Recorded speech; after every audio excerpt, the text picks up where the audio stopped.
they shouldn't, but they're looking for somebody that they can talk to who's responsible. And when I heard about what happened at Spirit, though we like to think we would never do that, I understand the visceral reaction of people who are treated poorly. I don't know if you saw that guy who he and his wife and their 2 young children, their babies, got kicked off the flight in Hawaii. I was livid watching them remove him from a red eye from Hawaii with their infants because they did a policy change, and they were going to throw them in jail.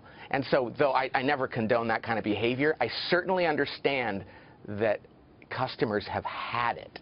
And, but the and longer again, we keep Southwest making doesn't have these excuses for their issues. bad behavior, the more they're going to do it.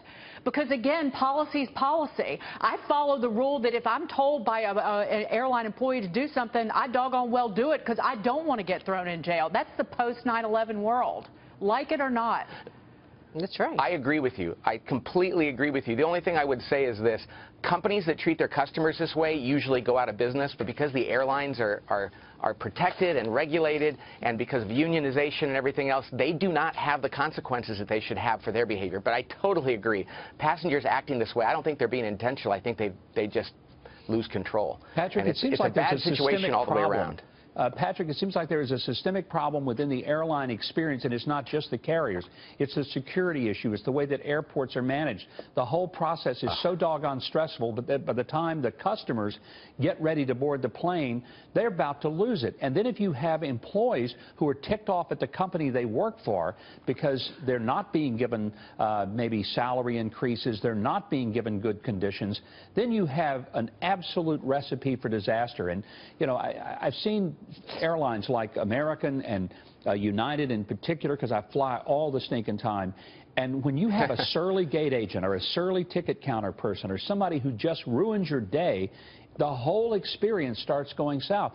I'll contrast that. I fly Delta most of the time. They make mistakes, but day in and day out, they do better. And the reason, they have turned a lot of their profits back to their employees, and they say, if we do well, you do well. To that point, I love Delta, and I love the people who work for them, but every time I'm on a plane, there's some jerk who shoves me to board before me, even though we're sitting in the same row. You know what? And so it's not the fault of the airline. There's a big loudmouth jerk, I swear, every time I board, and it's not Delta's fault. Kick him, Dagan, kick him. That's so I get arrested.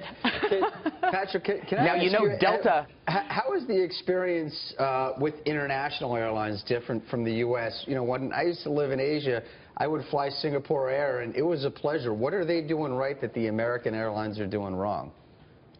You know, what they do is they have a strategy. A lot of those international ones are very clear about their priority, and it's about taking care of their best customer and giving them a great experience. The problem with United goes back to there's no clarity around what they stand for culturally, strategically. If you fly those airlines, you're like, what do you believe in? What's important and what's not? And most airlines, Southwest is a great airline because they know who they are. And Delta is better. So is Alaska, but most of the big legacy carriers are just generic. It's the DMV in the sky. Well, and frankly, you know, what do you do with that? They got to get clear. I thought United used to do a good job, but after that whole incident where they dragged the guy off the plane and then the reaction from management, you got to question what the heck they were thinking there. That was nuts. I agree. Patrick, good to see you. Thanks so much. Take care. Patrick Lencioni joining us there. Still